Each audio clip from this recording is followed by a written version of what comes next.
Welcome, everybody, to the American Space Museum. I'm Marquette. We're so glad you're with us today to stay curious. Today, we've got another record 14 human beings orbiting the Earth, 2 women, 3 Arabs on the International Space Station. You've got 3 Chinese tachyonauts orbiting the Earth, and there was the blast-off yesterday, Sunday afternoon, as we had some boats in the Indian River there. Photograph that I took that my co-producer Marty Winkle blew up there. Thank you, Marty, to show people kind of what a launch looks like here 9 miles away on the Space Coast. And today we're going to talk about this history-setting flight by a private company, Axiom. This is their second crewed flight. Of course, they're paying SpaceX to fly their Falcon 9 rocket and the Crew Dragon. And this Crew Dragon, it's the second time that this one's been to space, all right? Looking up the name of that Crew Dragon that they call it. We'll get to that in a minute. But a reusable spaceship, not just the rocket, but the spaceship itself. And the docking was about 9:30 this morning. And Peggy Whitson, former 2-time commander of the International Space Station. What a feeling that must be for that 63-year-old, America's most traveled astronaut. And she's back in space again for another 8 to 10-day trip for Axiom Space. And we're going to talk about why Axiom is doing this and what they want to do. So stay curious.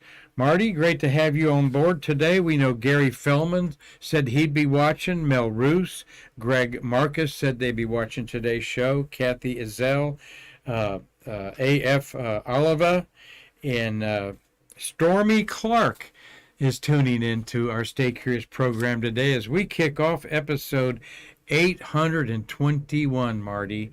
And we'll just say up front, tomorrow will be a special day as we're going to honor the late Mr. Hugh Harris, the voice of NASA, with some remembrances, as the American Space Museum is going to host a private remembrance with his friends and close colleagues of Mr. Hugh Harris, who we miss dearly. He died in February at age 90, and he appeared on about 10 Stay Curious programs, all very memorable, and on our YouTube channel for you to enjoy. So, Marty, we're going to tell everybody up front that we know we've had some technical problems. We're monitoring those, and if we're going to go crash again, we'll let you know. But so far, we don't see the indication of that in our studio. Thumbs up from my buddy Marty. So let's hit it with gohistorytravel.org, because we appreciate their support. Go to their Facebook page as well as their website page. They just started a new Facebook page there, so be one of the few people to launch them. But they've been out in Denver. They being Rama, his wife Mal, and their son Bharat, that orchestrate this very interesting travelogue. It's kind of outside the box, and you'll learn something you never thought about, even if you've been at these places before. GoHistoryTravel.org. Well, we've got a happy birthday to an astronaut over the weekend. Happy 81st birthday to shuttle pilot Mr. Bob Springer. There's Bob's picture in the pumpkin suit. He was born in Paterson, Missouri, but considers Ashland, Ohio to be his hometown, where he graduated from Ashland High School in 1960. Bob Springer is a Marine colonel and 550 combat missions during the Vietnam War. And then he was pilot of STS-29 in March 1989, and then also pilot in November 1990, a year later, of STS-38, which was a Department of Defense mission. His other mission, the first one, deployed the tracking data and relay station that was very important to communications around the world. And then Bob figured he'd had enough. Going backwards there. So there's a picture of him giving NASA talks. Bob has been instrumental in raising money for our nonprofit in many ways, and his wife Debbie here at a fundraiser. Let me keep going backwards there. There's Debbie and Bob at a fundraiser a couple years ago, and we wish them well. Twice a pilot He probably could have gone on and been a commander of a shuttle, but had a great history. Bob Springer, happy 81st birthday to you, sir. Well, there's the four astronauts of the Axiom 2. 3 rookies, and then Peggy Whitson, America's most experienced astronaut. On the left is John Schaffner, who's from Tennessee. And we're going to talk about, before the launch, the 597 humans had orbited the Earth. So Schaffner, as the pilot, they're making him 597. And then the tall guy on the right, and boy, is he tall. When I saw him get in to go out to the pad the other day, get in those Teslas to go out to the SpaceX Falcon 9.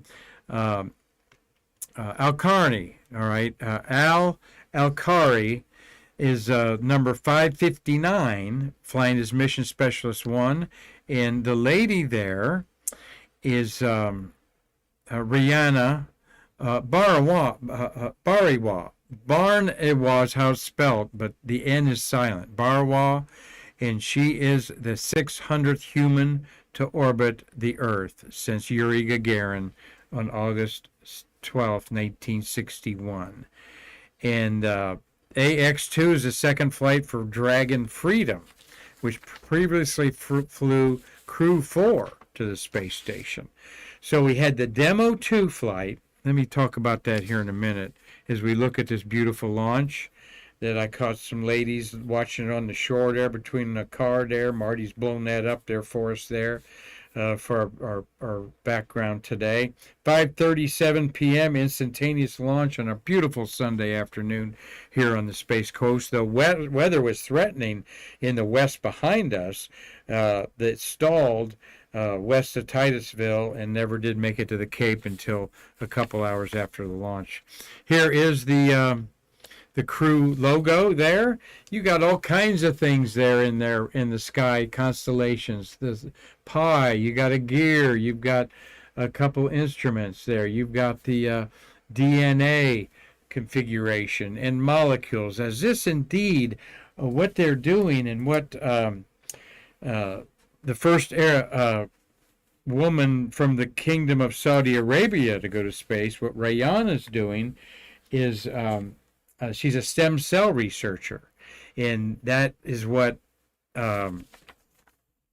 Peggy Whitson, her education is in that's that type of work, stem cell and so forth. So they're definitely doing things that Axiom wants to do in space to maybe market and make money in pharmaceuticals or that type of thing. But every mission patch has a lot of hidden meaning in it. There you have 2 Americans, 2 people from Saudi Arabia. We have another prince on board from the United Arab Emirates, Sultan Al Nayada's up there. So it's the first time 3 Arab astronauts have been in space at the same time. All kinds of firsts going on.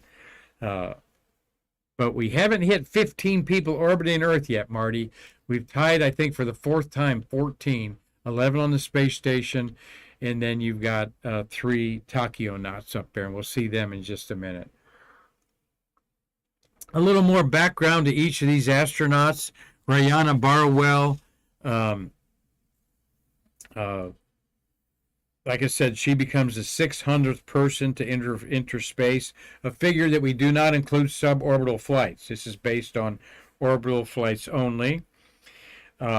She's the first Saudi woman to fly to space, first Arab woman to orbit the Earth, and with Al-Karni, the first time Arabs and Saudis launched together on the same mission, and the first Saudi to fly in space, Sultan bin Salman Al Saud, did so in 1985 as a payload specialist on Discovery in 1985, and I believe that was a flight that Charlie Walker, our friend, took. All right, they did dock at about 8:25. All right, and so with that handshake, the first time 3 Arab astronauts have been in space. Bariwa is 33, Al-Karni is 31, and Schaffner 67, the first person to have been born in Alaska to fly to space there. So Alaska finally is not left out of the astronauts that from over 350 of them, Americans gone to space. Marty, I'll make a note of that. Let's find out what states don't have an astronaut that's gone to space. And I thought I knew him at the time, but we'll have some fun with that. So Peggy Whitson, formerly 665 days in space on 3 long-duration missions. We'll talk about that here in just a moment.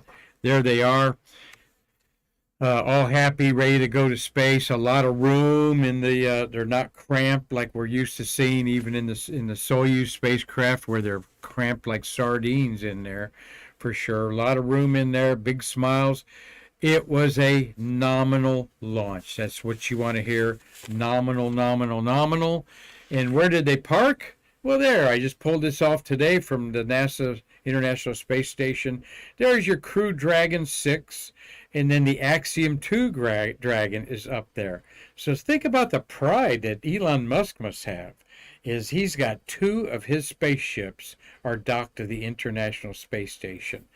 That man, Elon Musk, is something else. He can say, I paid for those, okay? Nuts and bolts and the rockets and everything. And there they are, orbiting the Earth every 90 minutes. And I hope you go out and get to see the International Space Station. You have an app on your phone, or you can download it, or go to Heavens Above, go to Spot the Station, or just Google on your wherever you get your apps for your phone, just put in there International Space Station. And I guarantee you, once before dawn, in the morning sky, and once in the evening sky, every month, usually twice a month, morning and evening, there'll be times where you can spot the International Space Station. It's very bright. It goes over a lot. And look at this researcher Marty's doing for me. Thank you, buddy. What states have never had an astronaut fly from? Think about that in a minute. Marty, thank you. We're going to tell you in just a second. You got the Progress cargo ship, 83 there. And then you got the Soyuz M-23 that is the replacement to get the 3 Russians on the space station back, okay? So you've got 1, 2, 3 crewed spaceships and 1 cargo ship docked to the International Space Station. And the cupola is on this side here too, as you're looking down. So that's the configuration. Docked just this morning. Crew Dragon 2. There are different angles there, Marty. Right angles there. And they didn't have live TV coverage of the docking when I watched on the NASA channel. Don't know why, but those TDRS satellites are supposed to fill in the gaps. But it would have been great to see the Crew Dragon 6 over there as they pulled in. Okay, next up is Rayana Bariwa, 33 years old. Okay, she's just 30 years younger than Peggy Whitson, her commander. Think about that. During the next week on the station, here's everybody on board. There we are, all 11 crewmates up there. Finally good to get some girls back up there. We have not had a woman on the space station now for about 2 months, and that's the first time. And I looked it up, about a 4-year gap where women have not been in space. But they're back in space for a few days anyway. During the next week at the station, Whitson will assist Schaffner, Alcarni, and Barawa proceed their planned science and outreach programs. I heard an interview where Whitson, with such experience, how did she tutor these 3 rookies in space? And she said, slow down to go fast. I'm telling them, don't try to fly like Superman through the space station, at least until you get used to it, okay? Because you're going to bump into a science experiment or something that you're going to wish you hadn't. So slow down to speed up, because it's so exhilarating. She said you're going to want to just get so much in at once, but you got to really just pace yourself so that you and they're going to be so that you enjoy every moment. They will photograph lightning strikes and high-altitude transient luminescent events known as sprites. And I am into sprites. In fact, spaceweather.com, sprites are explosions above thunderstorms, opposite of lightning. And they're not sure exactly what causes them, so they're going to do research on that. And then, of course, they're going to use wearable skin suit that simulates Earth gravity to counteract negative effects of microgravity. So Axiom has a contract for a moon suit, okay? And so they're going to be testing that. Now, Schaffner, a race car driver, let me get back to Schaffner there. Where are we at? There's Schaffner. We'll go too far there. He's the pilot, all right.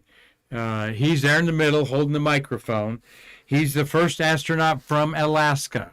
What 3 states do not have astronauts yet? Marty, thank you for looking that up. A question first, though. Yeah, Dave Stein is asking, excuse me. I just lost. No, anyway, he's asking, was there an astronaut from Maine? And yes, there was Jessica Meir.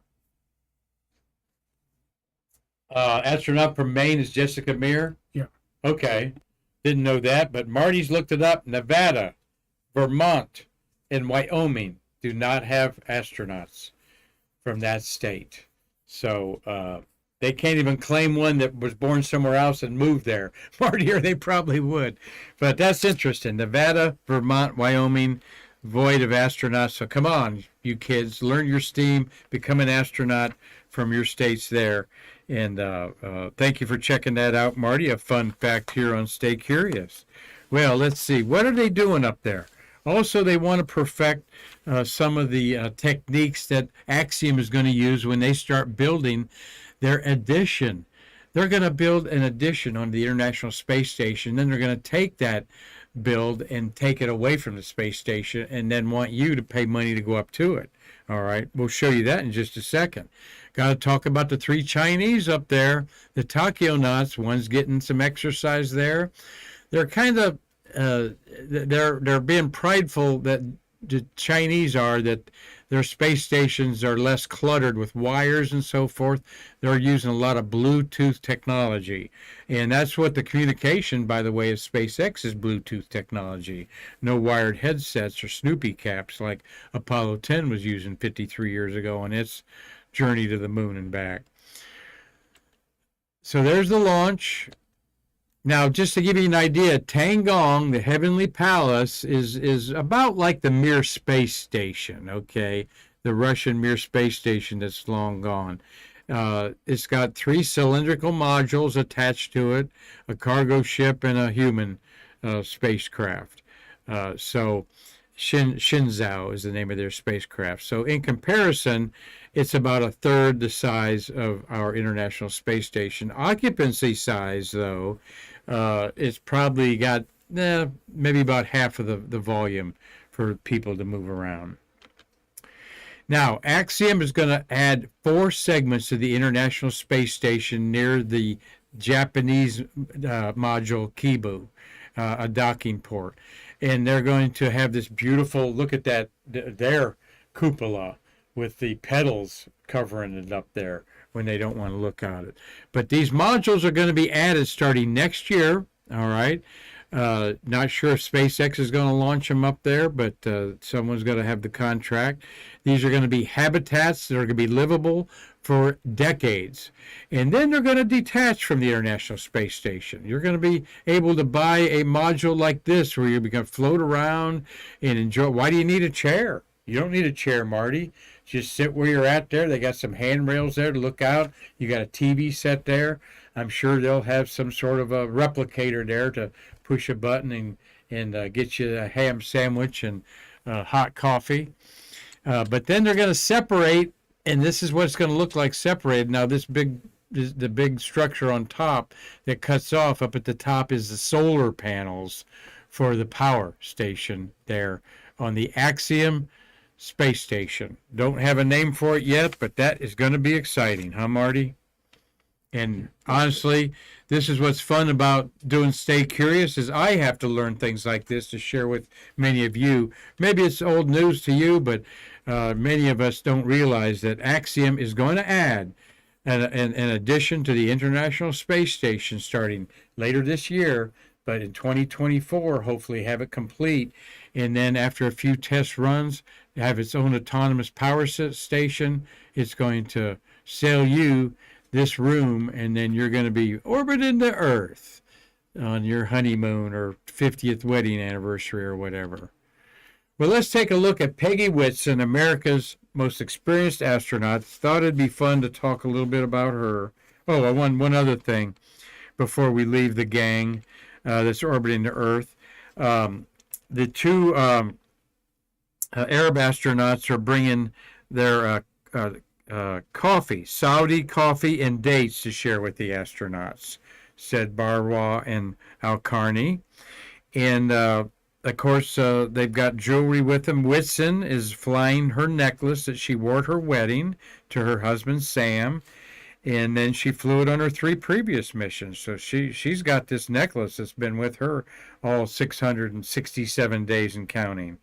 All right. And Schaffner is flying a model replica of a Gemini spacecraft that he built as a kid and from 1963, and he's going to imagine Ed White's with him as one of the astronauts. So, Peggy Whitson, let's get my notes on her. What a woman she has been in America's space age. 63 years old, America's most experienced astronaut, and now we'll add to her days in space another 10 at least. Well, they're saying 8 days. I've seen 10.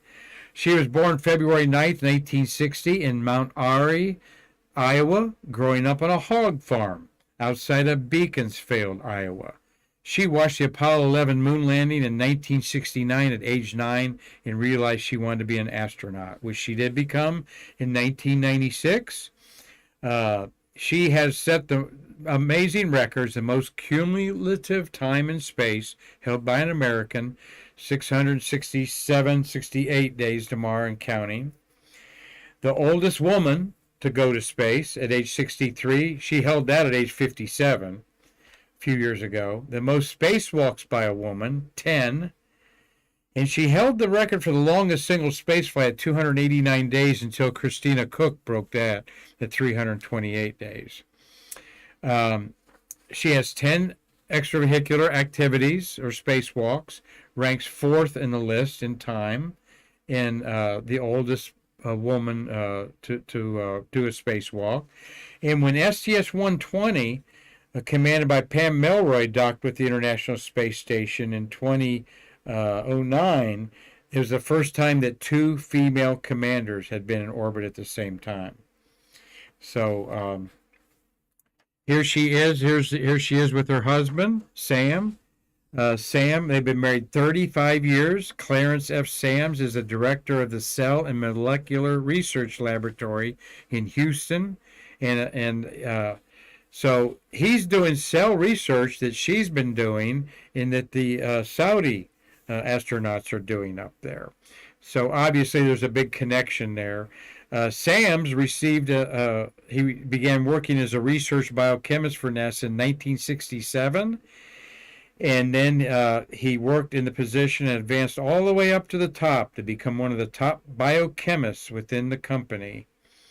And he works on biological implications of space travel, just like his wife has done, the most experienced space astronaut ever. So there's Clarence Sam, husband, 35 years with Peggy. And what else about her? She's been, of course, named Time Magazine's most influential 100 women of the decade and the century and all that stuff.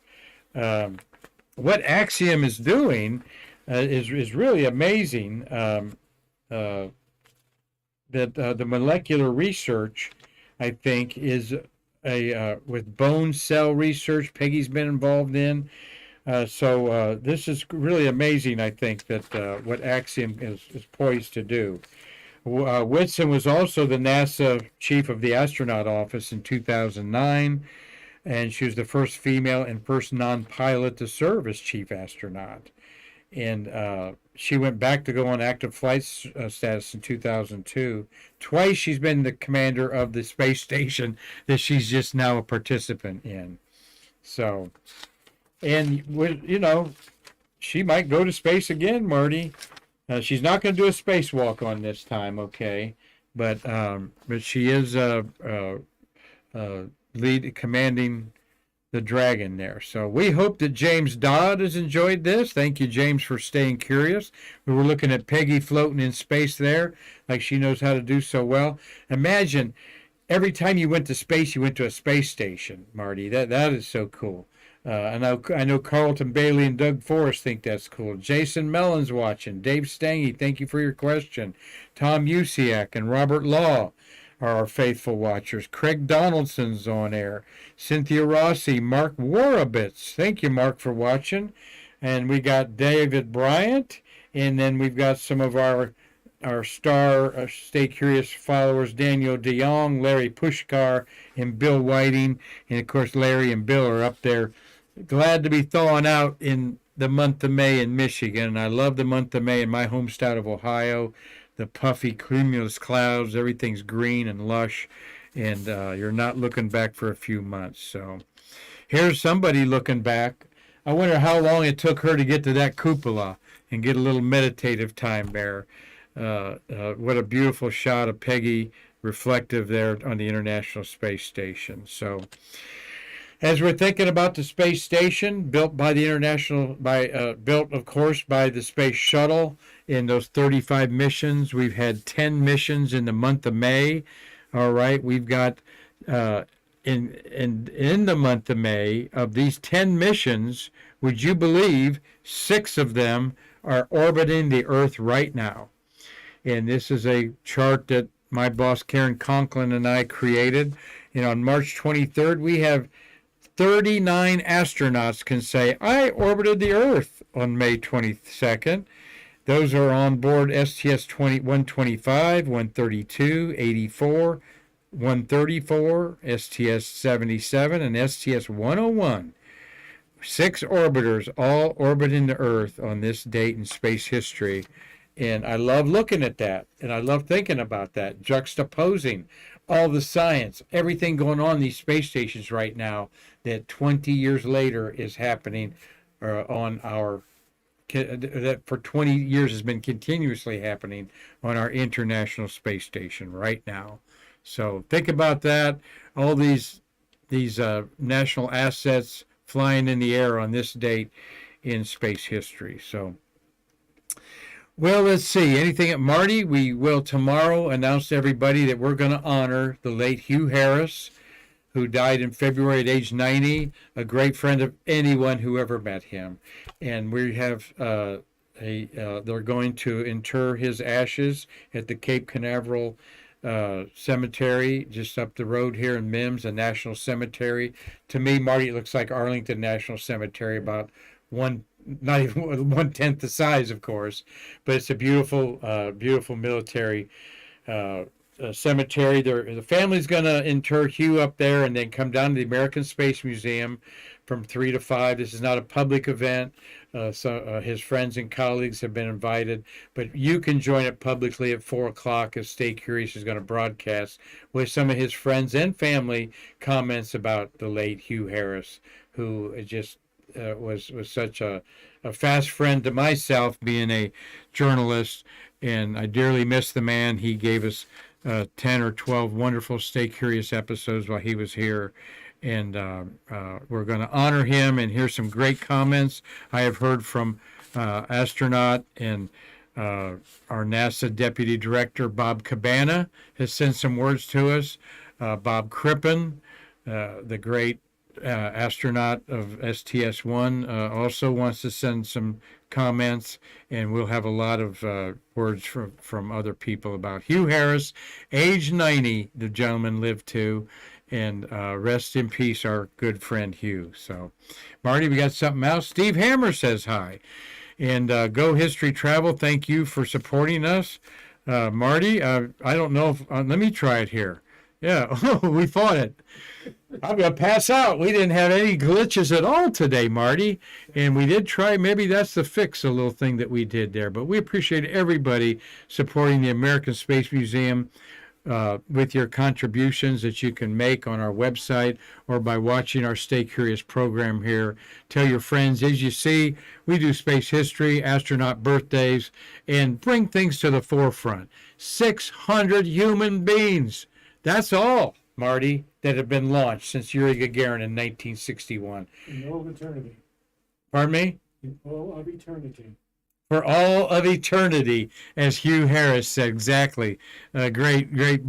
That's what Hugh Harris said about our launch directors that had launched, like he said, we had our Shuttle Fest in April 2021 that Hugh was our master of ceremonies at.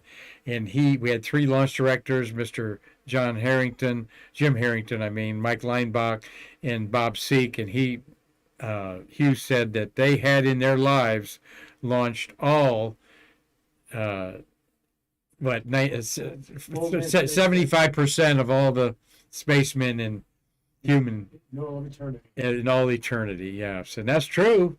Eternity that we know it is the only time we've had 14 humans orbiting the Earth is now. So, well, everybody, hope to see you tomorrow honoring this wonderful man. What a kind gentleman he was, and a great supporter of our museum, Mr. Hugh Harris. So, until then, I want to thank Marty for a great job there. Everybody else, thank you for staying curious with us. And I'm Mark Marquette saying we will see you tomorrow to bridge the space between us.